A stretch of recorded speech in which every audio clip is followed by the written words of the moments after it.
পারছেন না, তবুও তারা শুধরালো না। আমি জানিয়ে দিলাম তারা হলো বালহুম আদাল, পশুর থেকে নিকৃষ্ট। ঠিক বললাম না ভুল? আল্লাহ বললেন দেখেন একজন কুকুর পশু তো, ও যখন পেশাব ফেরে দেখবেন কোন জায়গায় ঠ্যাং উঁচু করে পেশাব ফেরে, ঠিক তো নাকি? এখন ঠ্যাং উঁচু করে পেশাব ফেরে, পেশাব কোনো দেওয়ালে ফেরে না, কোনো চটে ফেরে না, কোনো গাড়ির চাকায় ফেরে, কোনো নোংরা জায়গায় সেই জায়গায়, ঠিক না বেঠিক? কুকুর পায়খানা করে নোংরা জায়গা ফেলে, ঠিক না বেঠিক? আচ্ছা কেন করে? এর জন্যই করে যে কোনো ভালো জায়গায় যদি পেশাব পায়খানা করে ওই জায়গায় আল্লাহর কোনো একটা বান্দা নামাজ পড়তে পারে, ওই পেশাব হলো নাপাক, তাই সে ওই পরিষ্কার জায়গায় না করে হয় দেয়ালে নাই কোনোটা চাকায় পেশাব ফেরে। আমরা মানুষ, আল্লাহ হুঁশ দিয়েছে, জ্ঞান দিয়েছেন, আকল দিয়েছে। কোন পশু পাখির তাদের জ্ঞান নাই, বুদ্ধি নাই, আকল নাই, তাই তাদের হিসাবও নাই। আমাদের হিসাব হবে। তাই বললেন ওরা হলো পশুর থেকে নিকৃষ্ট, যারা পশুদের মতো আচরণ করে, যাদের জ্ঞান থাকা সত্ত্বেও যারা জ্ঞান অর্জন না করে, যারা দেখতে পায় যে মানুষ অন্যায় কাজ করছে, এই অন্যায় কাজটা ভালো নয়, আমাকে ফিরে আসতে হবে, মারা যাব, মারা গেলে আমাকে তো মানুষ বদনাম করবে, তবুও মানুষ অন্যায় কাজ ছাড়ে। হ্যাঁ কি হবে? বলে যা হবে কবরে দেখা যাবে, ঠিক না বেটি? কি বলে? যা হবে কবরে দেখা যাবে না। অত সহজ নয়। একজন মানুষ মৃত্যুবরণ করার সময় একটু দেখবেন ওই ব্যক্তিটার কতটা কষ্ট হয়, ঠিক না বেটি? হ্যাঁ জীবাব আমরা মানুষ আদিম যুগের কথা ইতিহাসের পাতায় পড়েছে না পড়িনি? আদিম যুগের কথা। এই মানুষ একদল মানুষ, তারা বলে মানুষ হলো বাদর থেকে তৈরি, ঠিক না ভুল বললাম? একদল মানুষ তারা বলে মানুষ হলো বাদর থেকে তৈরি। আমরা বিশ্বাস করি? জোরে বলেন। তাহলে বাদর থেকে যদি মানুষ তৈরি হয়, তাহলে এই সেই বাদর থেকে একটাও কি আর মানুষ তৈরি হচ্ছে না? যা ভাব সব শেষ হয়ে গেল, একবারই করে দিয়েছে। হ্যাঁ শোনেন, আল্লাহ পাক আল্লাহ তাআলা পৃথিবীর জমিনে এক এক করে নবী রাসূলদের পাঠিয়েছেন। পৃথিবীতে সর্বপ্রথম যিনি মানব, তার নাম কি? হযরতে আদম আলাইহিস সালাতু ওয়াস সালাম। তিনি এক নম্বর মানব। তিনি পৃথিবীর জমিনে এসেছিলেন। এই পৃথিবীতে তিনি যেখানে বসবাস করেছিলেন ওইটা কোন দেশে জানা আছে? এই ভারতের জমিনে চরম দ্বীপে বসবাস করতেন। জোরে বলেন, আর জোরে বলেন সুবহানাল্লাহ। তাই ভারতের জমি হযরতে আদম আলাইহিস সালাতু ওয়াস সালাম এবং মা হাওয়া বসবাস করতেন। আমরা আগে থেকেই এই ভারতের জমিনে আমাদের পিতা, আদি পিতা তিনি বসবাস করেছেন। ভারতের জমিন আমাদের। জোরে বলেন ঠিক না ঠিক? জানা আছে না নাই? দেখেন আল্লাহ পাক আল্লাহ তাআলা পৃথিবীর জমিনে একজন নবী রাসূলকে তিনটে জিনিস দিয়েছেন। কটা বললাম? তিনটে। একটা হলো হুসনে খুলুক, উত্তম চরিত্র। দ্বিতীয় নাম্বার হলো আপনার ওহী। প্রত্যেক রাসূলের প্রতি আল্লাহ ওহী নাযিল করেছেন আল্লাহর তরফ থেকে, সংবাদ, কোরআনের আয়াত যেটা জিবরাইল আলাইহিস সালাতু ওয়াস সালাম বয়ে এনেছেন। আর তৃতীয় নাম্বার হলো মুজিজা, অলৌকিক ঘটনা। কি বললাম? অলৌকিক ঘটনাকে মুজিজা বলে। প্রত্যেক নবী রাসূলদের আল্লাহ দিয়েছেন। যেমন বড় মুজিজার কথা আমি আপনাদেরকে বলি, আল্লাহ পাক আল্লাহ তাআলা যুগে যুগে নবী রাসূলদের পাঠিয়েছেন। তার ভিতরে হযরতে আদম আলাইহিস সালাতু ওয়াস সালাম সর্বপ্রথম আসলেন। আল্লাহ পাক আল্লাহ তাআলা এক এক করে নবী পাঠালেন। তার ভিতরে আরেকজন নবী হযরতে মূসা আলাইহিস সালাতু ওয়াস সালামের হাতে ছিল একটা মুজিজা। মুজিজার নাম কি? লাঠি। লাঠি বা ছড়ি। হ্যাঁ ছড়ি বলেন। এই লাঠি, এই লাঠিটা কোথা থেকে এসেছে জানেন? জানেন না? শোনেন ইতিহাস, ইসলামের ইতিহাস। এই লাঠি কোথা থেকে আসলো? আর লাঠি থেকে শুধু কি সাপ হতো না? এটা রজব মাস চলছে, আরবি মাসের রজব মাস। এই মাসে আল্লাহ পাকের নবী, আমাদের নবী হযরত মুহাম্মদ মুস্তাফা সাল্লাল্লাহু আলাইহি ওয়াসাল্লাম আল্লাহর সঙ্গে দিদার করেছিলেন, ঠিক না বেঠিক? হ্যাঁ, যাকে বলা হয় শবে মিরাজ। শবে মিরাজ ঊর্ধ্বগমন করেছিলেন বোরাকে চড়ে। বারকুল শব্দের অর্থ হলো বিদ্যুৎ। বিদ্যুৎ গতিতে বোরাকে চড়ে আল্লাহর সঙ্গে দিদার করেছিলেন। মোট একটা নয়, কয়েকটা চড়ে গিয়েছিলেন। বোরাক, রফরফ আর জিন মানে জিনা মানে সিঁড়ি। আল্লাহ পাক আল্লাহ তাআলার সঙ্গে দিদার করেছিলেন। আমাদের নবী এই রজব মাসের 27 তারিখে মেরাজ হয়েছিল। তো আল্লাহ পাকের নবীর একটা ঘটনা বলি। হযরত মুসা আলাইহিস সালাতু ওয়াস সালামের সঙ্গে হযরত আদম আলাইহিস সালামের সঙ্গে সাক্ষাৎ, এই জান্নাতে হোক দুনিয়ায় হোক যেখানেই হোক, হাদিসে এসেছে যে কোনো জায়গায় একটা সাক্ষাৎ হয়েছে। ও আমার মুসলমানেরা, হযরত আদম আলাইহিস সালাতু ওয়াস সালামকে লক্ষ্য করে মুসা আলাইহিস সালাতু ওয়াস সালাম বলতে লাগলেন, ও আমার পিতা আদম, আপনি শোনেন না শোনেন, আপনি তো জান্নাত থেকে দুনিয়ার বুকে এসেছিলেন। ও আমার পিতা, জান্নাতে তো একটা গাছ নাই, জান্নাতে তো অনেক ফলমূল রয়েছে। আল্লাহ পাক আল্লাহ তাআলা জান্নাতে তো এমন কোন জিনিস নাই যে রাখেন নাই। ও পিতা আদম, আল্লাহ তো বারণ করেছিলেন যেন গন্ধম ফল খেয়ে না, তবুও কেন তুমি গন্ধম ফল খেয়েছিলে? আদম আলাইহিস সালামকে প্রশ্ন করেছে মুসা নবী। আর যত নবী রসুল এসেছেন তার ভিতরে মুসা নবী জলিল, মানে একটু রাগান্বিত তিনি বেশি থাকতেন। আল্লাহর সঙ্গে কথাবার্তাও তিনি ওই রকম ভাবে বলতেন। মুসা আলাইহিস সালাতু ওয়াস সালাম তো আদম আলাইহিস সালাম কি বলছেন, জান্নাতে প্রাচীর? হ্যাঁ আছে। দরওয়াজা? আছে। সবকিছু আছে। সবকিছু থাকা সত্ত্বেও সবকিছু থাকা সত্ত্বেও গন্ধম ফল আপনি খেলেন ইবলিশের প্রবঞ্চনায়, তাহলে ইবলিশ ওইদিকে গেল কি করে? এখন আদম আলাইহিস সালাম বলছেন, এ মুসা, তুমি তো আমার ছেলে, তবে এক কথা শোনো, আমি যে গন্ধম ফল খেয়েছি তুমি জানলে কোথা থেকে? কেন? তৌরাতে পড়েছি। আচ্ছা, মুসা নবীর উপরে কোন কিতাব আল্লাহ নাযিল করেছিলেন? তাওরাত। তাওরাতে পড়েছি। আদম আলাইহিস সালাম বললেন, আচ্ছা তাওরাতে তুমি যে পড়েছো, এই তাওরাত আল্লাহ আমাকে তৈরি করার কত বছর আগে এই তাওরাতের এই কথাটা লেখা ছিল লৌহে মাহফুজে? 70,000 বছর আগে। ও তাহলে 70,000 বছর আগে লৌহে মাহফুজ, লৌহ মানে সিলেট, সিলেটে লেখা ছিল আদম এই গন্ধম ফল খাবে। তা আমি 70,000 বছর পর আসলাম, এসে ওই গন্ধম ফল খেয়েছি। তার মানে আল্লাহ লিখে রেখেছে, তার মানে আল্লাহর হুকুমে খেয়েছি, আল্লাহর ইচ্ছা ছিল তাই খেয়েছি। তো আমি যদি নাই খাবো, আমি তো এসে খাইনি, লেখা ছিল তাই আমি খাবো, এটা আমার নসিবে ছিল তাই খেয়েছি। বলছেন না, আপনি খেয়েছেন বলে তো দুনিয়ায় আসতে হয়েছে। মুসা আলাইহিস সালাতু ওয়াস সালাম প্রশ্ন, হযরতে মুসা আলাইহিস সালাতু ওয়াস সালাম আদম আলাইহিস সালাতু ওয়াস সালামকে এইরকম প্রশ্ন করলেন। আদম আলাইহিস সালাম বললেন, যদি দুনিয়ার মুখে না আসতাম তুমিও দুনিয়ার মুখ দেখতে পেতে না। জোরে বললেন। ও আমার মুসলমানেরা,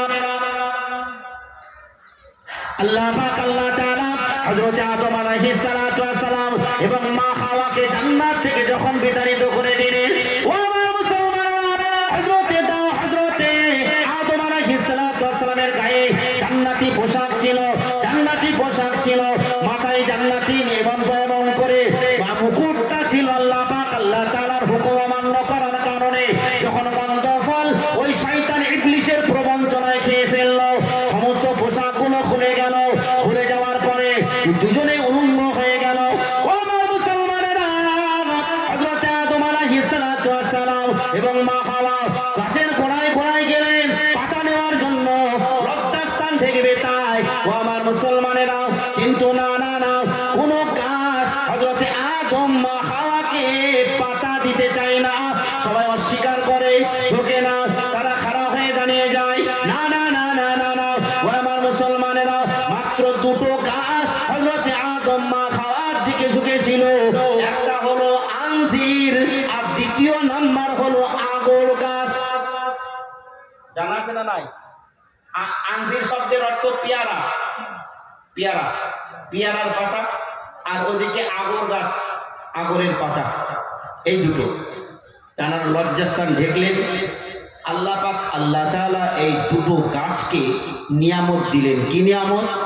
বললেন এই আঞ্জির পৃথিবীর জমিনে মানুষ তোকে যতই খাবে ওদের মুখ এলবে না, যতই খাবে পেট ভরবে না, ততই খেতে ইচ্ছা করবে। জোরে বলেন। পেয়ারা খেলে মুখের রুচি আসে না, আসে না? আল্লাহ বললেন তোর স্বাদটা এমন তৈরি করে দিলাম মানুষের মুখ মরবে না, যতই খাবে খাওয়ার রুচি ততই বাড়বে। এটা আল্লাহর তরফ থেকে। দ্বিতীয়টা হলো আল্লাহ পাক আল্লাহ তাআলা জানিয়ে দিলেন আগর গাছ, যার দ্বারাই আতর তৈরি হয়। ঠিক না ঠিক?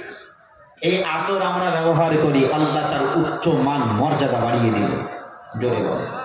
ও আমার মুসলমানেরা, এ আমার জওয়ানেরা, যুবকেরা, আল্লাহ পাক আল্লাহ তাআলা হযরত আদম আলাইহিস সালাতু ওয়াস সালাম জান্নাত থেকে যখন চলে আসবেন, ও আমার মুসলমানেরা, হযরত আদম আলাইহিস সালাতু ওয়াস সালাম জান্নাত থেকে মিসওয়াক করবার জন্য এমন করে জান্নাত থেকে ডাল এনেছিলেন। জান্নাত থেকে যখন ডাল আনলেন মিসওয়াক করার জন্য, ওই মিসওয়াকের ডালটা আমার আল্লাহ পাক আল্লাহ তাআলা হযরত আদম আলাইহিস সালাতু ওয়াস সালাম থেকে শুরু করে আস্তে আস্তে হযরত শুআইব আলাইহিস সালাতু ওয়াস সালামের হাতে পৌঁছে যায়। শুআইবকে একজন নবী। ও আমার মুসলমানেরা, শুআইব আলাইহিস সালাতু ওয়াস সালাম হলেন আল্লাহ পাকের নবী হযরত মূসা আলাইহিস সালাতু ওয়াস সালামের শ্বশুর। বুঝলেন? মূসা আলাইহিস সালাতু ওয়াস সালামের শ্বশুর শুআইব, তার হাতে লাঠি। ওই মিসওয়াক করতে হযরত আদম আলাইহিস সালাতু ওয়াস সালাম জান্নাত থেকে যে ডালটা এনেছিলেন, ওই ডালটাই হযরত মূসা আলাইহিস সালামের হাতে চলে আসলো, সেটা লাঠিতে পরিণত হলো। আল্লাহ পাক আল্লাহ তাআলা ওই লাঠিতে মুজিজা দিয়েছিলেন। শুধু যে সাপ হতো না, সাপ হতো না, ওই লাঠিটা হযরত মূসা আলাইহিস সালাতু ওয়াস সালাম জমিনে এইভাবে দিতে আর বলতেন আপেল গাছ হয়ে যাও, অটোমেটিক আপেল গাছ হয়ে ফলগুলো ধরতো। আর একটু জোরে বলেন। ও আমার মুসলমানেরা, শুধু তাই নয়, আমার আল্লাহ পাক আল্লাহ তাআলা হযরত মূসা আলাইহিস সালাতু ওয়াস সালামের ওই হাতের লাঠিটা শুধু যে ফল দিত তাই নয়, ও আমার মুসলমানেরা, আজ দেখা যায় অন্ধকারে চলতে গেলে আমরা টর্চের প্রয়োজন হয়, লাইটের প্রয়োজন হয়। আল্লাহ পাক আল্লাহ তাআলা জানিয়ে দিলেন, হে নবী মূসা, তোমার হাতের লাঠিটা একটু এইভাবে ধরো। যখনই ধরো তো লাঠিতে আলো দিত। জোরে বলে। আলো, ওই আলোতেই তিনি চলাফেরা করতেন। এক নম্বর মূসা আলাইহিস সালাতু ওয়াস সালামের মুজিজা হাতের লাঠি। এক নম্বর শোনেন, আল্লাহ যত নবী রাসূল পাঠিয়েছেন প্রত্যেক নবী রাসূলদের মুজিজা দিয়েছিলেন। একটা কথা, আল্লাহ পাক আল্লাহ তাআলা পৃথিবীর জমিনে আমরা যারা চাষি মানুষ, হযরত আদম আলাইহিস সালাতু ওয়াস সালাম পৃথিবীর জমিনে আসলেন। আসার পর তিনি কোন আমরা চাষ করি না, কোন ফসল চাষ করেছিলেন সর্বপ্রথম জানা আছে? জানা আছে? আমরা চাষ করি অনেক রকম, আর ধান, পাট, সরষে। এখন সরষের সময় তো কত রকম চাষ করি। আদম আলাইহিস সালাতু ওয়াস সালাম এই পৃথিবীর জমিনে আসার পর সর্বপ্রথম তিনি কি চাষ করেছিলেন জানা আছে? এখন আল্লাহ পাক আল্লাহ তাআলা আদম সাল্লামকে পাঠালেন, এবার কি কর্ম করে তো খাবে। আল্লাহ বললেন জিব্রাইলকে, জিব্রাইল যাও লোহা নিয়ে এসো। লোহা নিয়ে আসলেন, হাতের কাজ শিখালেন। কি কাজ? কাস্তে, ফাওড়া, কোদাল, দা তৈরি করতে। ও আমার মুসলমানেরা, আল্লাহ পাক আল্লাহ তাআলা জিব্রাইলকে লক্ষ্য করে যখন জান্নাত থেকে এমন করে ওই লোহাটা নিয়ে আসলো, ও আমার মুসলমানেরা, লাঙল তৈরি হয়ে গেল।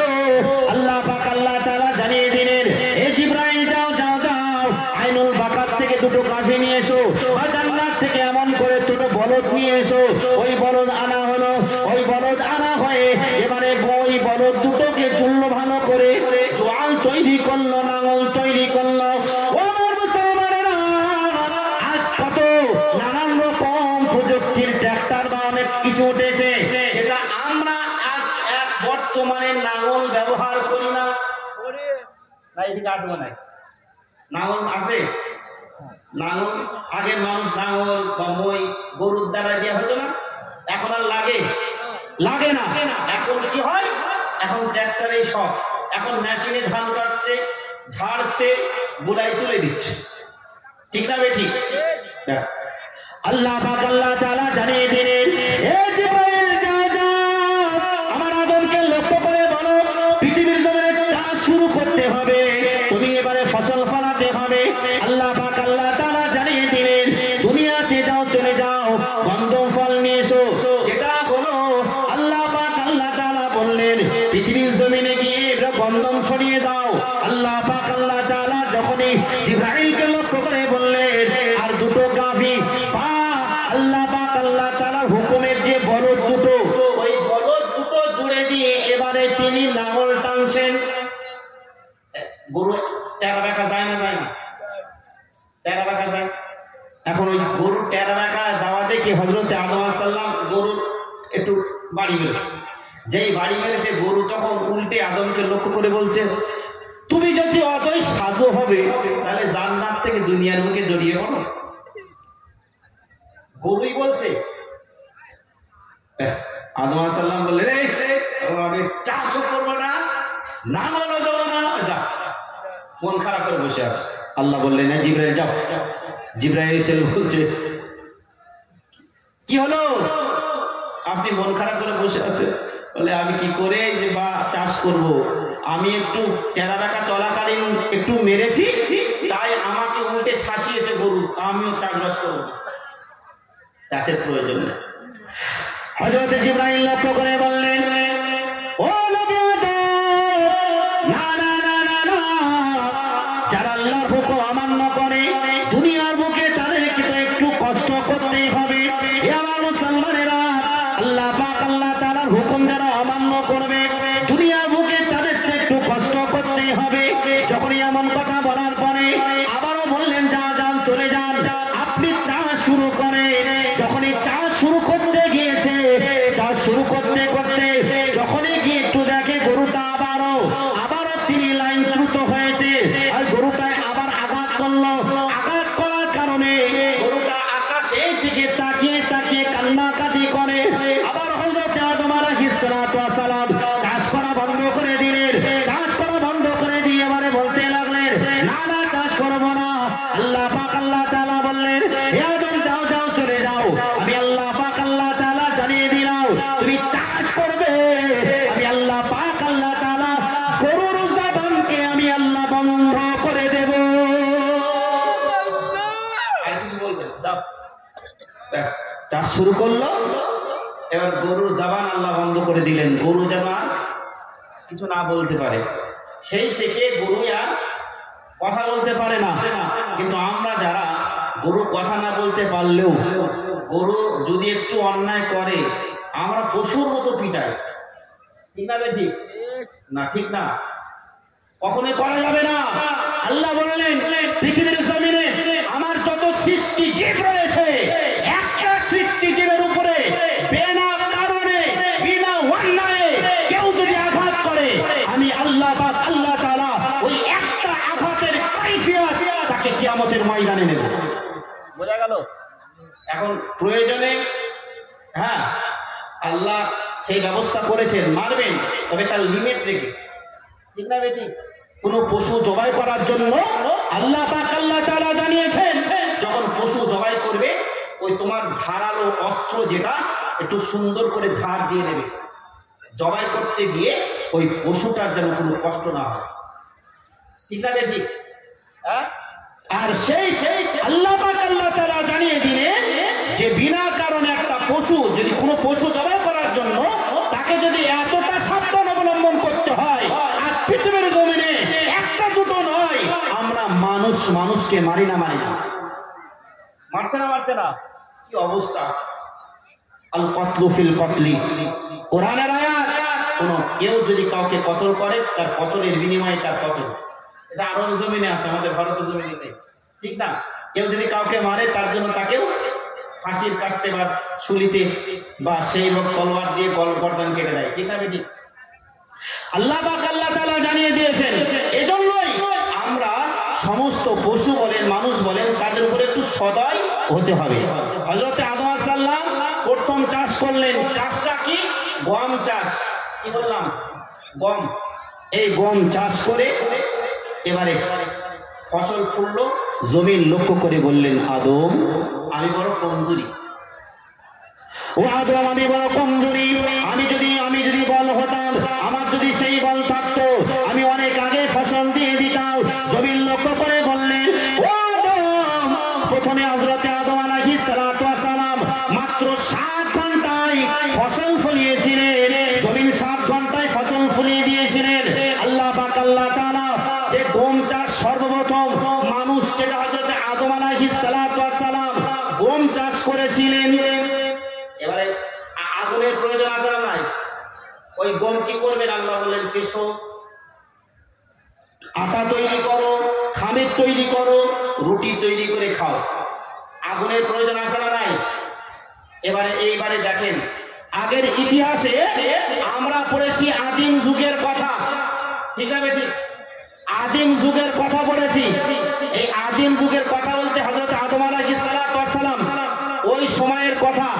দাবানল বিষয় জানা আছে? দাবানল বলে এই পাথরে পাথরে ঘষা লেগে আগুন ফালানো, গাছে গাছে আমরা যারা পড়েছি, এখন এসব নেই, ইতিহাসের পাতায় আর নেই। দাবানল অ্যামাজনের জঙ্গলে যেটা ধরেছিল, আজ দেখেন আমেরিকার জমিনে আল্লাহ পাক আল্লাহ তাআলা আমেরিকার ব্রিটিশের শাসন যেটা চলছিল, মুসলমানদের অত্যাচার অনাচার, তাদেরকে এমন ফিলিস্তিনের জমিনে সাহায্য করে, ফিলিস্তিনের জমিনে ইসরায়েলের পক্ষ হয়ে লাখো লাখো মানুষ এবং শিশুদের মেরেছিল। আল্লাহ পাক আল্লাহ তাআলা তাদেরকে দেখিয়ে দিয়েছেন বিশ্বের মুসলমানরা, বিশ্বের মানুষরা আমেরিকার উপরে কথা বলতে পারে না, আল্লাহর মার দুনিয়ার বার। তাই আল্লাহ পাক আল্লাহ তাআলা ছোট্ট একটা আগুন লাগিয়ে দিয়েছে। আজও পর্যন্ত আমেরিকার জমিনের যত প্রযুক্তি রয়েছে, আগুন লেভানোর ক্ষমতা কারণ নাই। জোরে বলেন, আরেকটু জোরে বলেন। লস অ্যাঞ্জেল বলে ওখানে আগুন ধরেছে, আগুন লেভাতে পারে না। যত পানি ঢালে, যত আগুন লেবার জন্য ব্যবস্থা করে, তত আগুন আরো উচ্চে ওঠে। জোরে বলে। আল্লাহ বললেন, আমি যাকে মারবো কেউ বাধা দিতে পারবে না। আমি আল্লাহ যাকে বাধা দেব কেউ তাকে মারতে পারবে না, রুখতে পারবে না। দেখেন সেই আল্লাহ, আমেরিকার দাদাগিরি সব শেষ। আমেরিকার দাদাগিরি নাই। আজও পর্যন্ত মুসলমানদের অত্যাচার অনাচার যারা করছে বা করবে, পৃথিবীতে মানুষ তাদের সাথে না থাকলেও আল্লাহ, জোরে বলেন, আছে না নাই? আল্লাহ আছেন। ওই আদম যুগের কথা, হযরত আদম আলাইহিস সালাম সর্বপ্রথম এসে আল্লাহ বললেন, এ আদম, এক কাজ করো, পাথরে পাথরে ঘষা দাও, আগুন তৈরি করো। পাথরে পাথরে ঘষা মেরে আগুন তৈরি করলেন। ওই আগুন দুনিয়ার বুকে আজও চলছে। জোরে বলে। দাবানল যেটা ইতিহাসে ছিল, এখন ইতিহাসের পাতা আর খুঁজে পাবেন না। দেখছে এ তো সে আদিম যুগের কথা খুঁজতে খুঁজতে আদমের যুগে চলে যাবে। আদিম যুগের কথা মানে আদম আলাইহিস সালাম আমাদের আদি পিতা, উল্টে দাও, সিলেবাস সব চেঞ্জ, ঠিক না বেঠিক? পৃথিবীর জমিনে অন্যান্য নবী আলাইহিস সালাতু ওয়াস সালামের উম্মতেরা তারা অত্যাচারিত অনাচারিত হয়েছে। আল্লাহর কাছে নবীরা দোয়া করেছেন, সঙ্গে সঙ্গে আযাব, সঙ্গে সঙ্গে গজব, ঠিক না বেটি? মুসা আলাইহিস সালাতু ওয়াস সালামের জামানাতে ফিরআউন ধ্বংস হয়েছিল, হয়নি? খোদাই দাবি করেছিল। আপনি শুধু তাই নয়, আল্লাহ পাক আল্লাহ তাআলা যুগে যুগে নবী আলাইহিস সালাতু ওয়াস সালাম, লূত নবী বলেন, নূহ নবী বলেন, যত নবী আলাইহিস সালাতু ওয়াস সালাম এসেছেন, প্রত্যেক নবীরা আল্লাহর কাছে একটু ফরিয়াদ করেছেন, আল্লাহর সঙ্গে সঙ্গে গজব দিয়ে শেষ। যেমন একজন নবীর কথা আমি আপনাদেরকে আলোচনা করব। আলোচনার শুরুতে একটা কথা বলি। দেখেন, আমরা সুবহানাল্লাহ, আলহামদুলিল্লাহ, আল্লাহু আকবার বলছি না? বলছি এটা লাভটা কি, লাভটা এবারে আসেন, লাভটা আমি আপনাদের শোনাবো। মুসলিম শরীফের হাদিস, বুখারীর পরের স্থান, হাদিস নাম্বার 422। আল্লাহ পাকের নবী সাল্লাল্লাহু আলাইহি ওয়াসাল্লাম জানিয়ে দিয়েছেন, আত-তুহুরু শাতরুল ঈমান ওয়ালহামদুলিল্লাহি তামলাউল মিজান। দেখেন কিয়ামতের ময়দানে কেউ থাকবে না, কবরে কেউ থাকবে না, হাসরে কেউ থাকবে না, থাকার মতো একজন থাকবে, তিনি কে? আমাদের নবী। জোরে বলে ও আমার মুসলমানেরা, হে জওয়ানেরা, যুবকেরা, আল্লাহ পাকের নবী আমার জানিয়ে দিলেন কিয়ামতের ময়দানে কঠিন হাসরের দিনে সবাই উঠে পড়বে। এমত অবস্থায় তাদের পণ্যে কোনো পোশাক থাকবে না, তাদের কাপড় থাকবে না, এমনকি তাদের পায়ে দামি কোনো জুতো থাকবে না, খালি পায়ে তাদের উঠতে হবে। ও আমার মুসলমানেরা, আল্লাহ পাক আল্লাহ তাআলা আমাদের নবীকে যখন তারা রওজা মুবারক ফাটানো হবে, রওজা মুবারক ফেটে তারাকে যখন তোলানো হবে, আল্লাহ পাক আল্লাহ তাআলা নবী ওই সময়তে লক্ষ্য করে জিবরাইলকে বলবেন, ও জিবরাইল, ও জিবরাইল, আইনা উম্মতি, আইনা উম্মতি জিবরাইল, আমার উম্মতকে দেখতে পাচ্ছি না কেন, আমার উম্মতকে দেখতে পাচ্ছি না কেন, তারা কি জাহান্নামে চলে গেল নাকি, তারা কি আগিয়ে গেল নাকি? হযরত জিবরাইল লক্ষ্য করে বললেন, ইয়া রাসূলুল্লাহ, ইয়া হাবিবাল্লাহ, হুজুর, না না না, আমার আল্লাহ পাক আল্লাহ তাআলা আপনার আগে কাউকে তোলেন নাই, সর্বপ্রথম আপনাকে তোলা হয়েছে। আল্লাহ পাকের নবী আমার লক্ষ্য করে বলবেন, এ জিবরাইল, আমার উম্মতরা তো এখনো ওঠে নাই, না না ওঠে নাই। আল্লাহ পাকের নবী মাকামে মাহমুদে গিয়ে সিজদায় লুটিয়ে পড়বে। কেন সিজদায়? এজন্যই লুটিয়ে পড়বে, আল্লাহ আমার উম্মত তারা যে জাহান্নামে যায় আমি নবী সহ্য করতে পারবো না, সহ্য করার ক্ষমতা আমার না। আল্লাহ পাক আল্লাহ তাআলা নবীকে লক্ষ্য করে বলেছিলেন, হে আমার হাবিব, হে আমার নবী, আপনি চিন্তা করবেন না, আপনি ভাববেন না, আমি আল্লাহ পাক আল্লাহ তাআলা জানিয়ে দিলাম, ওয়ালা সাওফা ইউতিকা রাব্বুকা ফাতারদা, আপনার চিন্তা, আপনার ধারা, আপনার কিছুই করতে হবে না, আমি আল্লাহ পাক জানিয়ে দিলাম, আপনাকে আমি আল্লাহ খুশি করেই ছাড়বো।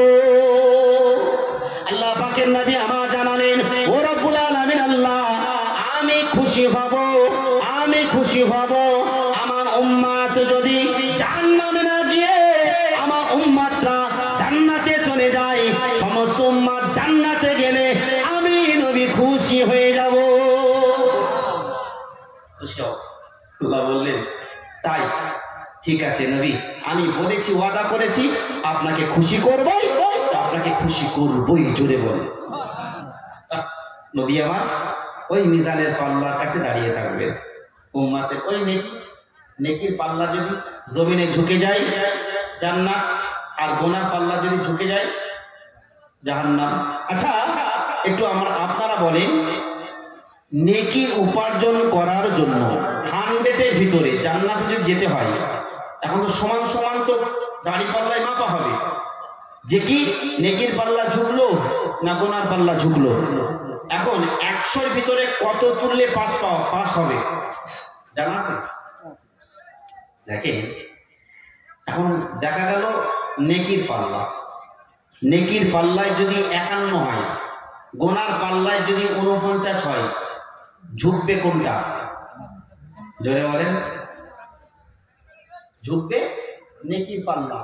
আচ্ছা, যদি নেকির পাল্লা একটা আমলের জন্য, একটা নেকির জন্য নেকির পাল্লা জমিনে ঝুঁকে যায়, আমলনামা ডান হাতে, আমলনামা ডান হাতে হলে জান্নাত। ব্যাস, এটাই যে একজন ব্যক্তি জান্নাতে যাওয়ার জন্য ব্যক্তিরা 5 ওয়াক্ত নামাজ পড়বে, হালাল রুজি খাবে, শরীয়তের প্রত্যেকটা হুকুম আহকাম মানবে, এমনকি তার বিবি বাল বাচ্চার জন্য সে নিজে উপার্জন করে তাদের মুখে অন্ন তুলে দেবে। ঠিক তো? আল্লাহ বললেন ইবাদত কারে বলে জানো? ইবাদত কোনটা? ইবাদত হলো ওটা, একজন মজদুর সময় পায় না সংসারের জন্য, সারাদিন রাত দিন 24 ঘন্টা খাটার পর যখন নামাজের ওয়াক্ত আসে, সে ব্যক্তিটা যেখানে সময় পায় জমিনে মাঠে যেখানে ওয়াক্ত চলে আসে, যায় নামাজ নাই, আল্লাহ পাক আল্লাহ তাআলা জমিনে গামছাটা বিছিয়ে দিয়ে নামাজে দাঁড়িয়ে গেল। ঠিক না বেটি? হয় না? হয় না? আল্লাহ বললেন আমি আল্লাহ পাক জানিয়ে দিলাম ওই ব্যক্তিটা 5 ওয়াক্ত নামাজ পড়ার পরে যে কাজ, যে কর্ম এবং সন্তানদের জন্য মাঠে যেটা খাটে সেটাও ইবাদতের মধ্যে শামিল করে নিলাম।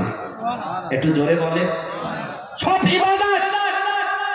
এটা মনে করবেন আল্লাহ পাক আল্লাহ তাআলা জানিয়েছেন আমার মুমিন বান্দা তারা, আশিক বান্দা তারা হালাল উপার্জন করার পর হালাল ভক্ষণ করেছে, তারা জমিনে চড়বে। ওয়া ইবাদুর রহমানুল্লাযী ইয়ামশুনা আলাল আরদে, তারা জমিনের উপরে চলবে। তারা আমার মাহবুব বান্দা। This is Superman. আমি ওই মাহবুব বান্দাদের জন্য রেখেছি আত্মা জান্নাত। জোরে বলে, আরেকটু জোরে বলে। আল্লাহ ওদের জন্য যারা আল্লাহর হুকুম মেনে চলে। মনে করবেন না যে আমরা বড় পিরহান, বড় জামা। না, আল্লাহ প্রত্যেক বান্দার অন্তরকে দেখেন, যে অন্তর দিয়ে কতটা আমাকে ভালোবেসে দেখেছে।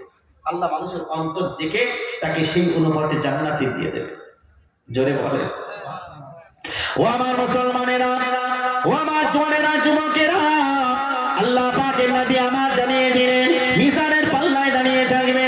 ও মুসলমানেরা, আল্লাহ পাকের রাসূল নবী সাহাবীদেরকে লক্ষ্য করে জানিয়ে দিলেন এ আমার সাহাবীরা, মিজানের পাল্লা কি তোমরা ভারী করতে চাও?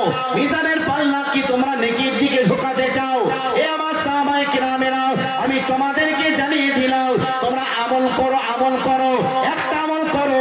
আল্লাহ পাকের নবী আমার জানিয়ে দিলেন আত-তুহুরু শাতরুল ঈমান আলহামদুলিল্লাহি তামলাউল মিজান।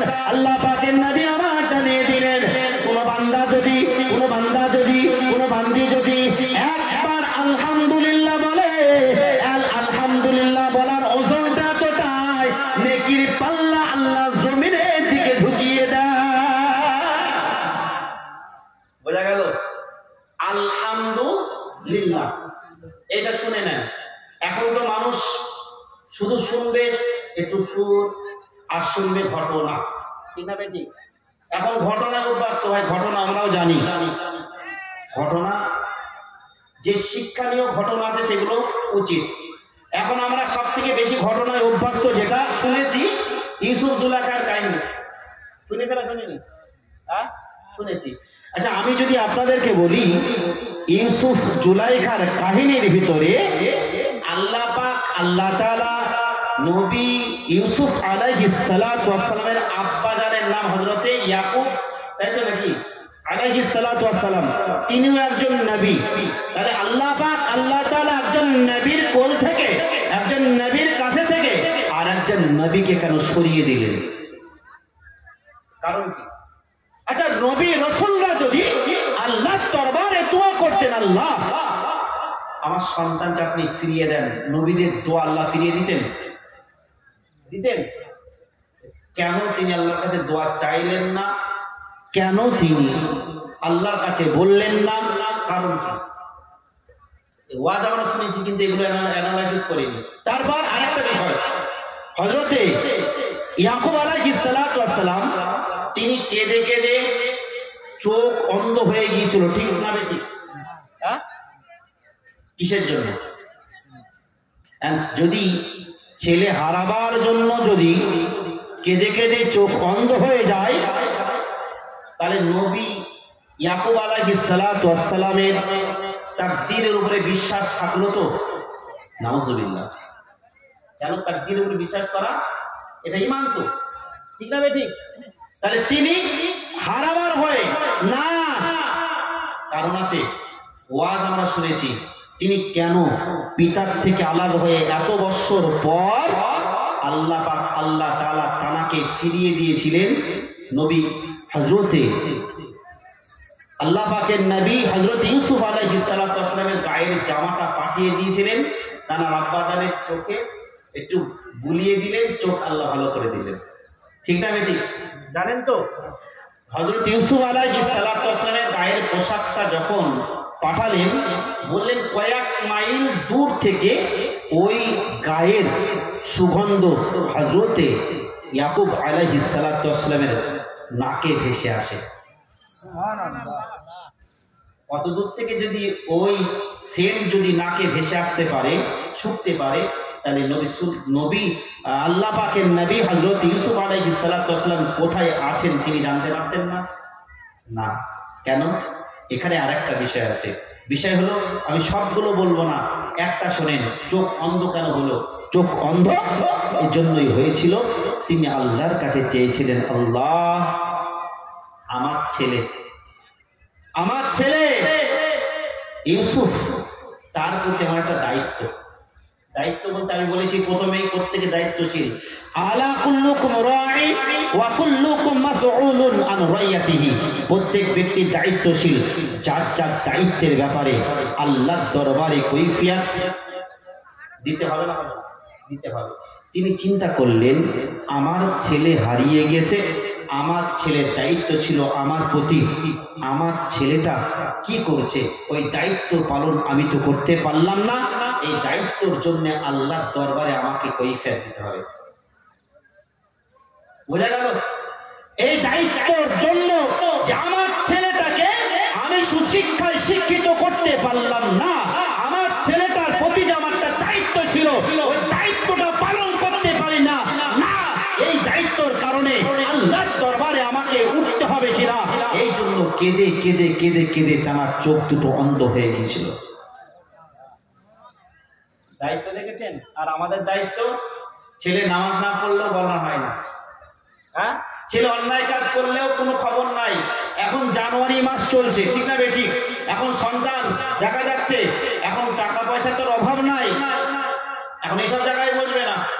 এখন জানুয়ারি মাস, হাড়ি কুড়ি বড় বড় বক্স ডেক নিয়ে মাঠের মাঝখানে না অন্য অন্য কোনো রাস্তার কোলে গিয়ে নাচানাচি, ঠিক না বেঠিক?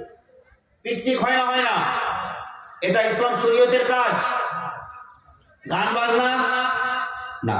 আল্লাহ পাকের নবী বললেন, মান তাসাব্বাহা বিকাউমিন ফাহুয়া মিনহুম, প্রত্যেক ব্যক্তি যে ব্যক্তিগুলো যে কওমের অনুসরণ করে চলবে, তার সঙ্গে তার হাসর নাসর হবে। এটা তো এই জানুয়ারি মাস মানায় কারা? খ্রিস্টানরা, ঠিক না বেশি? তাহলে ওদের কাছে এটা আনন্দের উপভোগ তারা করবে, মুসলমানদের জন্য আনন্দের না। আমরা মুহররম মাস কবে যায় তাই খোঁজ রাখি না। রমজান মাস সামনে, কবে রমজান খোঁজ আছে? আর রমজান মাস আসলে পেটে গ্যাস বাড়ে, বুক সুলুনি হয়, হ্যাঁ, নানান রকম রোগ ওই সময় হয়, ঠিক না বেটি? এখন দেখা যায় সব জায়গায় চাচা ঘুরে বেড়ায়। এখন কেউ জিজ্ঞাসা করেছে, তুমি রোজা নেই? আর বললো না, এই রোজা রাখলে না আমার হাত দম লেগে যায়। তো আল্লাহর ফেরেশতারা বলছে হাত দম তো লাগবি, ও হাত দম তো লাগবি। তো হাত দম কত লাগে তুই একবার মর, কবর ওই হাত দম তোর বাদ করে দেবো। আচ্ছা, কেউ কেউ আবার বলে যে 30টা রোজা, রোজা আমি রাখছি, লাস্টে 5টা রাখবো, 1টা 2টো 3টে 4টে 5টা 20টা 25টা হয়ে গেছে, লাস্টে 5টা রাখবো। এখন সমাজে চলতে হয়, এখন রোজা না রাখলে ঈদের ময়দানে যাওয়া ঠিক হবে না, কারণ ঈদ গাইতে যেতে হবে, ঈদের নামাজ আজ পড়তে হবে। একের একটাও রাখে বা দুটো রাখে। এখন বিষয় হলো, যাক সে রেখেছে, আচ্ছা রাখার পর, আচ্ছা ওই আল্লাহ পাক রমজানে রোজা ফরজ করেছে কটা? 30টা, তাই তো? আল্লাহ 30টা রোজা ফরজ করেছে, 1টা 2টো 3টে না। মুসলমান সুস্থ শরীরে 1 থেকে 30টা রোজা করতে হবে। বোঝা গেল? 30টা, 5টা করেনি, 5টা যদি করে 25টা কাজা গেছে। ইচ্ছা করে কেউ যদি ইচ্ছা করে ওই রোজা কাজা করে, এক একটা রোজার বিনিময়ে 7টা করে রোজা তৈরি করে দিতে হবে। বোঝা গেল? যদি অপারক হয় তার জন্য মাসালা আলাদা, অসুস্থ কারণ সেটা আলাদা। কিন্তু এখন বর্তমানে অসুস্থ আমরা তো মসজিদে গেলে হয়ে যায়, মাঠ ঘাট সাইকেল বাজার ঘুরে ঘুরে সাইকেল মাইকেল চাইলে ঘুরে মসজিদে গেছি, মসজিদে আর মাথা ওঠে চেয়ার নিয়ে হয় না, হয় না? হ্যাঁ, এখন কিছু ফতোয়া আছে, হুজুর চেয়ারে বসে নামাজ হবে, এখন কিছু কিছু হুজুর ফতোয়া দেয় না, হবে না। দেখেন, সব জায়গায় ঘুরে আসতে পারলে নামাজের জন্য যখন আমরা দাঁড়িয়ে যাই, খুশি হন কি? খুশি হয় আল্লাহ। দেখেন ও আমার মুসলমানেরা, একটা বছর, দুটো বছর, তিনটে বছর, 20 বছর, 50 বছর, 60 বছর আমরা ইবাদত করি নাই। ও আমার মুসলমানেরা, 60 বছর পর যখন আমরা মসজিদের দিকে এগিয়ে যাই, অনেক মানুষ মনে করে এত বছর ইবাদত করলাম না, গুনাহ করলাম, গুনাহ করার কারণে একদিন ইবাদত করে কি হবে? না না না না না।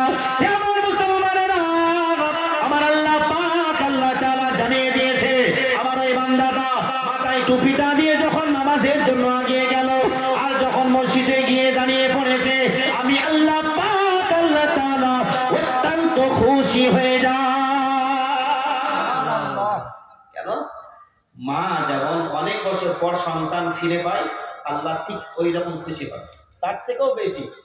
অনেক মানুষ অটিটকারী, মানে ওই দেখ হুজুর, সেই তো হুজুর বলে না, অনেকদিন নামাজ পড়ে গিয়ে একটু হঠাৎ করে একদিন নামাজ পড়তে গিয়েছে, বলে না কিন্তু বলে না, শয়তানে খোঁজা মারে, বল যাতে নামাজ না পড়তে আসে। তার কারণ হলো কেন? সেজদা দিলেই তো আল্লাহ জান্নাত দিয়ে দেবে। জোরে বলেন। আল্লাহ বললেন, বান্দা, জমিন, গোটা জমিনটাই মসজিদ বানিয়ে দিয়েছি, যেখানেই তোরা সেজদা দিবি আমি আল্লাহ কবুল করে নেব। আল্লাহ বললেন, বান্দা, একটা সেজদা, জান্নাতে যাওয়ার জন্য একটা সেজদা। ও আমার মুসলমানেরা, যখন জান্নাতে যাওয়ার জন্য আল্লাহ ওসিলা খুঁজবেন, আমার বান্দা পৃথিবীর জমিনে একটা সেজদা করেছে কিনা দেখো। যদি একটা সেজদা করে, আল্লাহ পাক আল্লাহ তাআলা তাকে জান্নাত থেকে জান্নাতে দিয়ে দেবেন, জাহান্নাম থেকে বার করে জান্নাতে দিয়ে দেবেন। আমার আল্লাহ পাক আল্লাহ তাআলা খুশি হয়ে যান। কেন খুশি হয়ে যান? কারণটা কি শুনে নেন।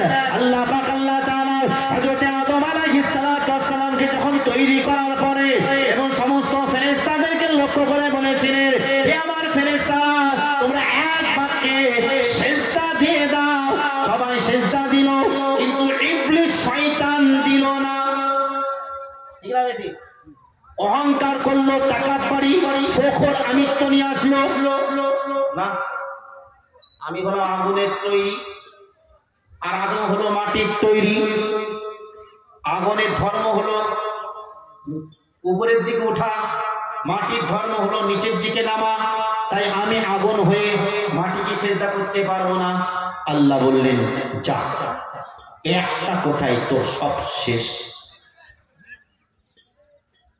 ও আমার মুসলমানেরা, আমার আল্লাহ পাক আল্লাহ তাআলা ওয়াদা করেছিলেন, এই ইবলিস শয়তান, তুই সেজদা করলি না, আমার হুকুম অমান্য করে নিলি, তাই আমি আল্লাহ পাক আল্লাহ তাআলা জানিয়ে দিলাম, তুই তো বললি আমাকে, ইবলিস তো বলেছিল আপনার বান্দাদেরকে যার দ্বারাই আমি আজ বিতাড়িত হয়েছি, ইবলিস জানিয়ে দিল আমি তাদেরকে পথভ্রষ্ট করে জাহান্নামের দিকে এগিয়ে নিয়ে যাব। এবারে জাহান্নামে নিয়ে যাব, তারা জাহান্নামের আগুনে তাদেরকে জ্বালাবো, আমি একা জ্বলবো না। আমার আল্লাহ পাক আল্লাহ তাআলা জানিয়ে দিলেন, আরে ইবলিস তুই যা যা যা, আমার বান্দাদেরকে ধোঁকা দিবি, আমার বান্দারা ধোঁকায় পড়বে। আমাকে যখন ধোঁকায় পড়ে অন্যায় কাজ করার পরে তারা যখন আমাকে বলবে, ও রব্বুল আলামিন আল্লাহ, আমি ভুল করেছি, অন্যায় করেছি, যখনই চোখের এক ফোঁটা পানি ফেলবে, আমি আল্লাহ পাক আল্লাহ তাআলা তার জিন্দেগীর গুনাহকে মাফ করে দেব। একবার বলবে, জোরে বলে। আমরা যত গুনাহই করি না কেন, আল্লাহর কাছে যদি একটু অনুশোচনা করি, আল্লাহ মাফ করবেন না? ও আমার মুসলমানেরা, তাই আল্লাহ পাক আল্লাহ তাআলা বান্দা যখন সেজদায় লুটিয়ে যায় অত্যন্ত খুশি হয়ে যায়।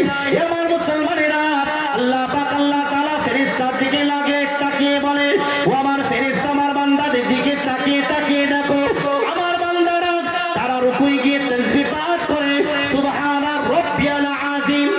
রুকুর তাসবিহ আমরা নামাজে কি রুকু করি না? রুকুর তাসবিহ কি? সুবহানা রাব্বিয়াল আযীম। আল্লাহ অত্যন্ত খুশি হয়ে যান, জোরে বলে। এবারে সেজদায় যাই, সেজদায় সুবহানা রাব্বিয়াল আলা। দেখেন সেজদা কেন দেব না, কোন কারণে দেব না? আল্লাহ বললেন, শান্তি পাও না, শান্তি নেই, শান্তি খুঁজে কোথাও পাবে না, আমি আল্লাহ জানিয়ে দিলাম পৃথিবীর মানুষ তোমাদেরকে ছেড়ে দিয়েছে, কেউ তোমার পাশে নাই, তোমার বাহুবল নাই, টাকার বল নাই, কিছুই নাই, সবাই তোমাদের ছেড়ে দিয়েছে, আমি আল্লাহ তোকে ছাড়ি দিই। জোরে বলে। আল্লাহ বললেন পৃথিবীর সবাই তোকে ছেড়ে দিতে পারে, আমি আল্লাহ ছাড়বো না, তোকে ধরে রাখলাম, যা এবারে সেজদা দে। আর তুই বান্দা যখন সেজদায় লুটিয়ে যাবি, আমি আল্লাহ জানিয়ে দিলাম সব থেকে তোর কাছাকাছি হয়ে যায়। কি চাওয়া বল, আমি আল্লাহ তোর চাওয়াকে পূরণ করে দেব। ও আমার মুসলমানেরা, যখন সেজদায় গিয়ে আমরা বলি সুবহান রাব্বিয়াল আলা, সুবহান রাব্বিয়াল আলা, আমার আল্লাহ পাক আল্লাহ তাআলা ফেরেশতাদের দিকে লক্ষ্য করে বলতে থাকেন, ও আমার ফেরেশতারা তোরা দেখো না, দেখো আমি আল্লাহ পাক আল্লাহ তাআলা ওই বান্দার প্রতি খুশি হয়ে গিয়েছি, ওই বান্দার প্রতি রাজি হয়ে গিয়েছি। এ ফেরেশতারা, সমস্ত আসমানের ফেরেশতাদের দিকে লক্ষ্য করে জানিয়ে দাও, আমি আল্লাহ পাক আল্লাহ তাআলা জানিয়ে দিলাম অমুক ব্যক্তিকে আমি ভালোবাসি, তোমরাও ভালোবাসো। ফেরেশতাদের বলে না, আবার ফেরেশতাদের লক্ষ্য করে বলেন, এ ফেরেশতারা দুনিয়াবাসীকে লক্ষ্য করে বলো, দুনিয়াবাসীদের লক্ষ্য করে বলতে থাকো আল্লাহ ভালোবাসেন, ফেরেশতারাও ভালোবাসেন। ওরে পৃথিবীর মানুষেরা, তোমরাও ওই ব্যক্তিকে ভালোবাসো। ভালোবাসা আসে কার তরফ থেকে? আল্লাহর তরফ থেকে। ভালোবাসা আসো কিভাবে? আসে আল্লাহকে রাজি করার জন্য, আল্লাহকে খুশি করার জন্য। সেজদায় লুটিয়ে গেলাম, আল্লাহ অত্যন্ত খুশি হয়ে গিয়েছেন। তার কারণ ইবলিস এই সেজদা না করার কারণে আল্লাহ তাকে বিতাড়িত করে দিয়েছেন। আল্লাহ বললেন আমার বান্দা সেজদায় লুটিয়ে গিয়েছে, আর সেজদায় লুটিয়ে গিয়েছে মানে আমি আল্লাহ অত্যন্ত খুশি হয়েছি। আমি আল্লাহ আমার বান্দার কপালটা আমার কুদরতি হাত দ্বারাই তৈরি করলাম, এজন্যই তৈরি করলাম যাতে আমার বান্দাটা আমার কুদরতি কদমে সেজদা করে। তাই ধরে বলে, আমার বান্দা গাছতলায় নয়, আমার বান্দা পাথরে নয়, আমার বান্দা অন্য কোথায় সেজদা করবে না। আল্লাহ বললেন আমার মাহবুব বান্দা যারা হবে তারা আমার কুদরতি কদমে সেজদা করবে। আর তারা সেজদা করবে মানে আমি আল্লাহ তাদের জিন্দেগীর গুনাহ মাফ করে দেব। একবার দেখেন, একটু অনুশোচনা করেন, চোখ বন্ধ করেন, একবার চোখ বন্ধ করলে আশপাশের দিকে তাকিয়ে দেখবেন কাউকে দেখতে পাবেন না, কাউকে দেখতে পাচ্ছেন না চোখ বন্ধ করা অবস্থায়।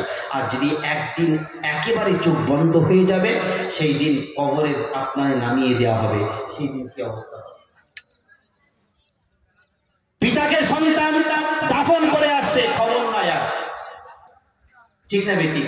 দোয়া করার মানুষ নাই, মুর্দারা চাতক পাখির মতো চেয়ে আছে আমার জন্য একটু সবরেসারির দোয়া পাঠাবে। কি হবে? একের পর এক সব বিদায় নেবে, পরপর পরপর সব বিদায় নিয়ে চলে যাচ্ছে, ভাই ছেলে, এমনকি বয়সের কোনো তারতম্য নাই, আসার সিরিয়াল আছে, যাওয়ার কোনো সিরিয়াল নয়। এই জন্য বলছি একবার চোখ বন্ধ করে দেখে যে পৃথিবীর জমিনে পৃথিবীতে বেঁচে থেকে আমরা যা করছি মারা যাওয়ার পর অবস্থাটা কি হবে। ও আমার মুসলমানেরা, আমার আল্লাহ পাক আল্লাহ তাআলা জানিয়ে দিলেন আমার বান্দাটা আমাকে খুশি করবে, আমাকে রাজি করবে। আমার আল্লাহ পাক আল্লাহ তাআলা খুশি হয়, রাজি হয়। কুরআনুল মাজিদে 114 খানা সূরা রয়েছে, 114টা সূরার ভিতরে 1 নম্বর যে সূরাটা রয়েছে সূরা আল ফাতিহা। আলহামদুলিল্লাহি রাব্বিল আলামিন, বুঝেন, শোনেন আগে, আলহামদুলিল্লাহি রাব্বিল আলামিন এই সূরাটা দিলেন প্রথমে। কেন দিলেন? আলহামদুলিল্লাহ হি রাব্বিল আলামিন, সমস্ত প্রশংসা একমাত্র আল্লাহর জন্যই। জোরে বলে, বিশ্ব জাহানের মালিক যিনি, তিনি কে? আল্লাহ। আল্লাহ বললেন বান্দা এই জন্যই দিলাম যাতে আমার বান্দারা নামাজে দাঁড়িয়ে যাবে, 4 রাকাত নামাজ পড়লে প্রতি রাকাতে সূরা ফাতিহা পড়তে হয়, ঠিক না বেটি? প্রতি রাকাতে সূরা ফাতিহা পড়বে, আলহামদুলিল্লাহি রাব্বিল আলামিন আর রহমানির রহিম মালিকি ইয়াউমিদ্দিন পড়বে। এটা হলো এক, প্রথমেই রয়েছে অর্ধেক রয়েছে আল্লাহ প্রশংসা আর অর্ধেক রয়েছে বান্দার জন্য দোয়া। জোরে বলে ব্যাস। আল্লাহ বললেন বান্দা পৃথিবী কিচ্ছু চাই না, আলো আলো তোরা গ্রহণ করছি, সামান্য 3 মাসে কারেন্টের বিল আসে না আসে না। আল্লাহ বললেন বান্দা, ওরে আমার বান্দি রে, তোরা তাকিয়ে দেখ, গরমের সময় ফ্যান চালাস, পাখার হাওয়া খাস, তার জন্য বিল দিতে হয়। তোরা একটু লাইট চালাস, তার জন্য বিল দিতে হয়। আমি আল্লাহ দিনের বেলায় সূর্যের আলো দিচ্ছি, মনোরম হাওয়া দিই, তার জন্য কোনো ট্যাক্স কোনো বিল দেওয়া লাগে। আল্লাহ বললেন একটু ভাব, একটু আকাশের দিকে তাকিয়ে দেখ, কিচ্ছু চাই না। আমার বান্দা এইগুলো পাওয়ার পর শুধু একটু আমার প্রশংসা করবে, আমি আল্লাহ অত্যন্ত খুশি হয়ে যাব। খুশি দেখে এই ইশকের ওয়াজ সকলে ভালো লাগবে না। আমি আপনাদেরকে আল্লাহর সঙ্গে ইক্স কানেক্ট, কোরআনের আয়াত, আল্লাহর সঙ্গে মহাব্বত, রসুলের সঙ্গে মহাব্বত, ভালোবাসা তাদের অন্তরে গাঁথবে। আল্লাহ পাক যাদের অন্তরে আলো রেখেছেন, নূর রেখেছেন, যাদের অন্তরে ঈমানের আলো পাওয়ার দিয়েছেন, একমাত্র আল্লাহ পাক তাদের অন্তরে এই নসিহতগুলো গাঁথবে। জোরে বলেন ফাতাল্লাহু আলা কুলুবিহিম, যার অন্তরে আল্লাহ মোহর মেরে দিয়েছেন, সে ভালো আর মন্দ চিন্তা করার ক্ষমতা হারিয়ে ফেলেছে, সে কিচ্ছু বুঝতে পারবে না। দেখেন আল্লাহ পাকের নবী আমার জানিয়ে দিয়েছেন, কোরআনের আয়াতগুলো তেলাওয়াত করা হয়, কোরআনের আয়াতগুলো আমরা তেলাওয়াত করি, এক একটা কোরআনের অক্ষরের আয়াত যে আমরা তেলাওয়াত করি, এক একটা অক্ষরে 10টা করে নেকি। তিরমিজি শরীফ 2910 নম্বর হাদিস আল্লাহ নবী জানিয়েছে। তা আমরা এই মাহফিলে বসলে আমি বলেছি আলহামদুলিল্লাহ, আলহামদুলিল্লাহ বললে মিজানের পাল্লা ভারী হয়, এজন্য মিজানের পাল্লা ভারী হয় আলহামদুলিল্লাহ, একমাত্র আল্লাহর প্রশংসার জন্য। আল্লাহ বললেন আমার বান্দা মন থেকে আলহামদুলিল্লাহ বলবে, কিয়ামতের ময়দানে নেকির পাল্লাটা ভারী করে দেব। এর থেকে আর কিছু আছে? দেখেন এবার সুবহানাল্লাহি ওয়াল হামদুলিল্লাহি তামলাআনে আও তামলু মা বাইনাস সামাওয়াতি ওয়াল আরদ। আমার মুসলমানেরা, আল্লাহ পাকের নবী আর মুসলিম শরীফের 422 নম্বর হাদিসের ভিতরে জানিয়ে দিলেন, আমার বান্দারা আবার সুবহানাল্লাহ বলবে, আর সুবহানাল্লাহ বললে আমি আল্লাহ পাক আল্লাহ তাআলা জানিয়ে দিলাম আসমান আর জমিনে যত ফাঁকা জায়গাগুলো আছে, সমস্ত ফাঁকা জায়গাগুলো আমি আল্লাহ নেকিতে পরিপূর্ণ করে দেব। দেখেন সুবহানাল্লাহ, আলহামদুলিল্লাহ, আল্লাহু আকবার। আমরা তেলাওয়াত করি আসরের নামাজের সময়, ফজরের সময় 33, 34, 34, তাই তো নাকি? যারা আমরা করি, দেখেন আল্লাহর নবী জানিয়ে দিলে কোন বান্দা যখন এই সুবহানাল্লাহ, আলহামদুলিল্লাহ, আল্লাহু আকবার তেলাওয়াত করবে, 100 বার পূর্ণ করবে, আমি আল্লাহ জানিয়ে দিলাম ওই ব্যক্তির যদি সমুদ্রের ফেনা পরিমাণও গুনাহ থাকে, আল্লাহ সব মাফ করে দেবেন। একটু জোরে বলে। এজন্য আল্লাহর প্রতি মহাব্বত, ইষ্ট, ভালোবাসা করা যাবে না? যাবে না? এই গভীর রজনীতে আল্লাহর সঙ্গে ইষ্ট করবেন, আল্লাহ পেরেশানি দূর করে দেবে। পেরেশানি আছে না নাই সকলের? যার দেখবেন এক একজনা এক একটা পেরেশানির ভিতরে পড়ে আছে, আল্লাহ বলেন বান্দারে পেরেশানি পড়েছিস, আয় আমার দরবারে, আমাকে বল, তোর পেরেশানিকে আমি আল্লাহ দূর করে দেব। দেখেন এক একটা নবী আলাইহিস সালাতু ওয়াস সালামরা এসেছে, তারা দুনিয়ার বুকে ইবাদত করবার জন্য, আল্লাহকে চেনাবার জন্য ইসলামের দাওয়াত দিয়েছেন। দাওয়াত শুনেছো তো ভালো, না শুনেছো তো গজব দিয়ে মেরেছে না মেরেনি? আমি আপনাদেরকে ছোট্ট একটা ঘটনার মাধ্যম দিয়ে ইতি টানবো। সালেহ আলাইহিস সালাতু ওয়াস সালামের নাম শুনেছেন? নবী সালেহ আলাইহিস সালাতু ওয়াস সালাম, দেখেন এই সালেহ আলাইহিস সালাতু ওয়াস সালাম, এটা সামুদ গোত্র। এই গোত্রর নাম হলো সামুদ গোত্র। এই ওই সময় থেকে মূর্তি পূজা শুরু হয়েছিল। মূর্তি পূজা, কাদের মূর্তি তৈরি করা হয়েছিল? 5 আল্লাহর মাহবুব বান্দাদের মূর্তি। আল্লাহর ওলি বান্দা 5 জন ছিল, কোরআন শরীফ এসছে, তাদের নাম উল্লেখ হয়েছে, তাদের নাম ধরে ধরে 5 জন খোদা। এই 5 জন মূর্তি তৈরি করলো আল্লাহর ওলিদের।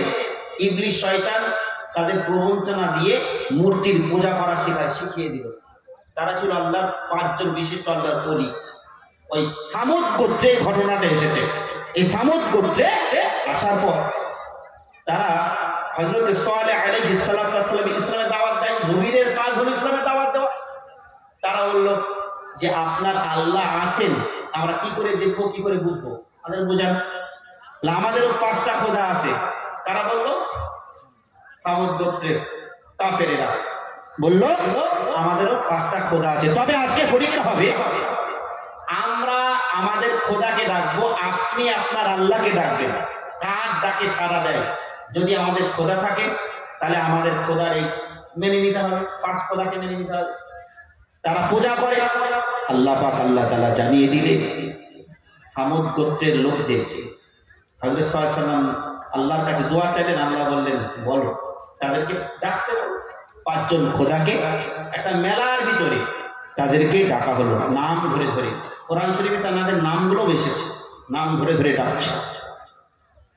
ও আমার মুসলমানেরা, নাম ধরে ধরে যখন ডাকা হলো,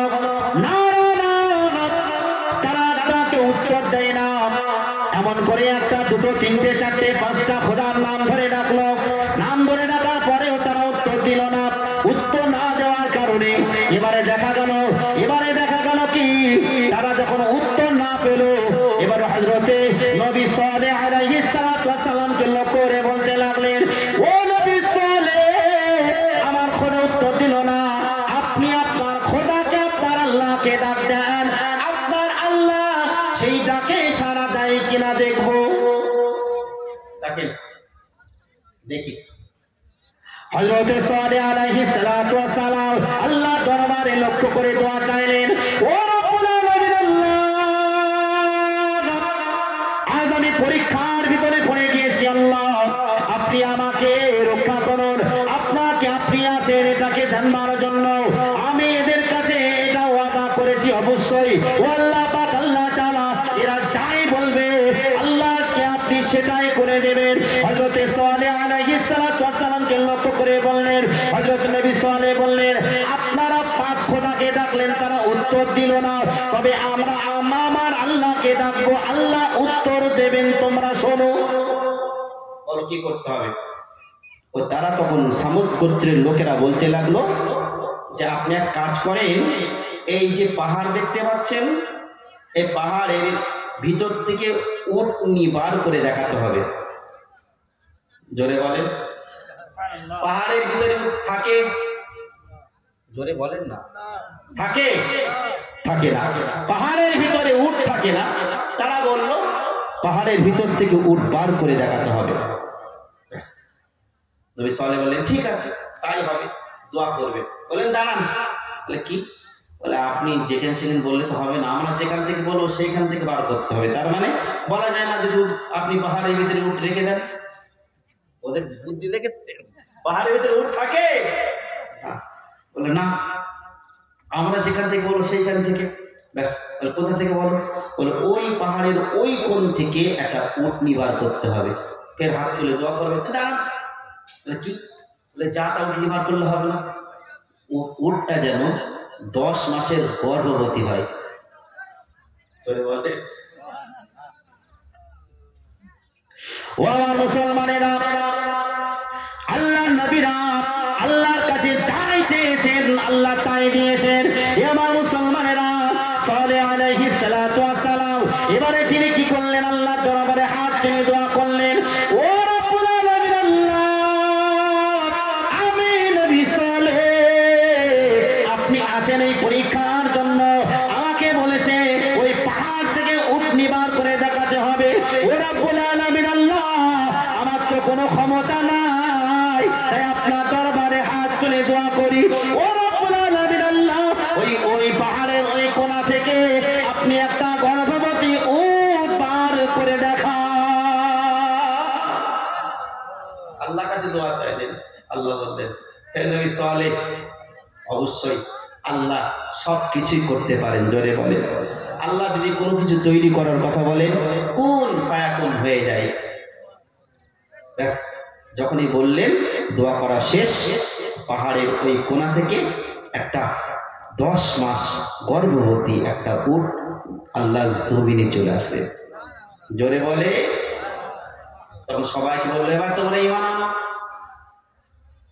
আল্লাহ মসজিদে দেখো আল্লাহ পাহাড় থেকে উট বার করে দেখিয়েছে, তোমরা এক কাজ করো। তফসিরে এসেছে, তাদেরকে বললো যে তোমরা ঈমান আনো।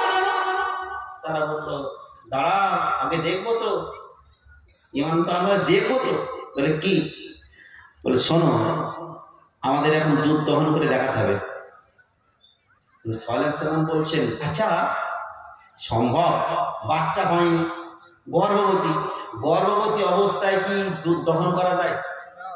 যদি গাভী এখন যদি গর্ভবতী থাকে, দুধ যতক্ষণ না গর্ভপাত না হবে ততক্ষণ পর্যন্ত দুধ আসবে বলে মনে হয়? আসবে না।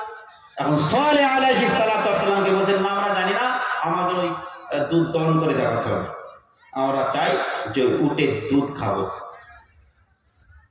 ও আমার মুসলমানেরা, অন্যান্য নবীদের উম্মতিরা তারা এত ফ্যাসিলিটি পেয়েছিল, তারা অনেক কিছু পেয়েছিল।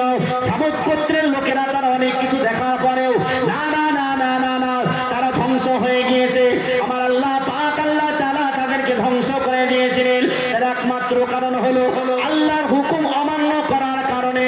ওই সময়তে যখনই বললো না তোমরা এক কাজ করো, আমরা ওই উটনির পালান থেকে চা একটু দুধ পান করবো, হযরতে সালেহ আলাইহিস সালাতু ওয়াস সালাম আল্লাহ দরবারে হাত দুটো তুলে বললেন ও রব্বুল আলামিন আল্লাহ, আপনার দরবারে আমরা দুটো হাত তুলে দোয়া করি, আল্লাহ এই উটনির পালান থেকে আল্লাহ আপনি দুধ পান বার করে দেন।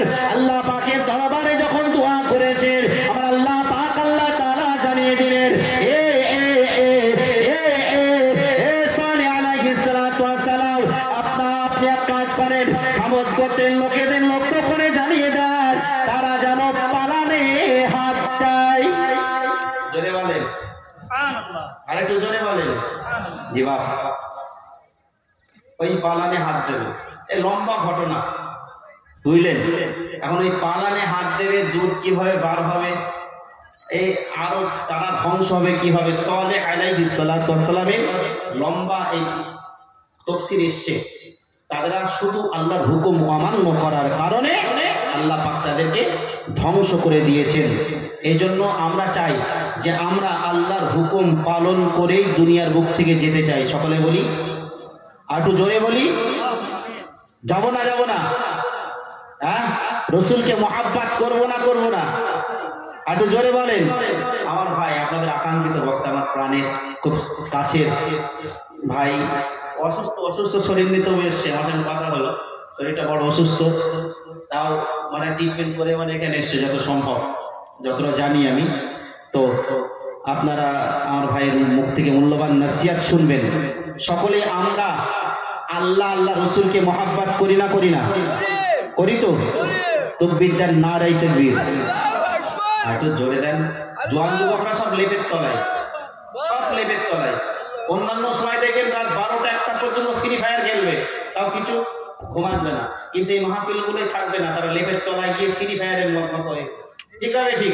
আমাদের সমাজগুলো এইভাবে নষ্ট হচ্ছে। আমাদের ঘরের ছেলেরা মেয়েরা পর্যন্ত মোবাইল আসক্ত, রিলস বানাচ্ছে। রিলস ওরা বুঝবে, আপনারা বুঝবেন না। তার মানে মোবাইলের ভিতরে নাচানাচি, সামনে রেখে নাচানাচি, রিলস বানাচ্ছে। আজ মডার্ন যুগের ছেলেমেয়েরা জাহান্নামে যাওয়ার জন্য এই মোবাইল এখন যথেষ্ট, আবার জান্নাতে যাবে। এই জন্য রসুলের প্রতি মহাব্বত থাকবে না? জোরে নারে তাকবীর, আরেকবার জোরে নারে তাকবীর। ওরে ও ভূমি মদিনার ভূমি, ওরে ও মাটি মদিনার মাটি, দুই দিকে দুই সাথী হায়, মাঝখানে আমার নবী জিন্দা শুয়ে রয়। সুবহানাল্লাহ, জোরে বলবেন না? আমাদের নবী মদিনাতে জিন্দা না মুর্দা শুয়ে আছেন? জোরে বলেন। তাকবীর জোরে হবে না? নারে তাকবীর। ওরে ও ভূমি মদিনার ভূমি, ওরে ও মাটি মদিনার মাটি, দুই দিকে দুই সাথী হায়, মাঝখানে আমার নবী জিন্দা শুয়ে রয়। যেতে যদি পারতাম আমি সোনার মদিনায়, সালাম আমি দিতাম গিয়ে নবীজি রওজায়। জোরে বলেন, আর একটু জোরে বলেন।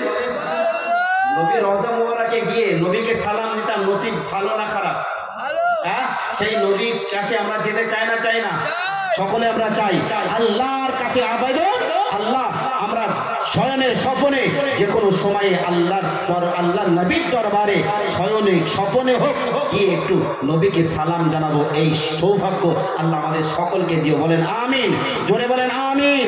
যাক, ভাইকে বসিয়ে তাও কয়েকটা কথা বলে ফেলেছি। হ্যাঁ, যাক, এমনি বিয়াদবি আলেমকে বসিয়ে রেখে কথা বলা ঠিক নয়।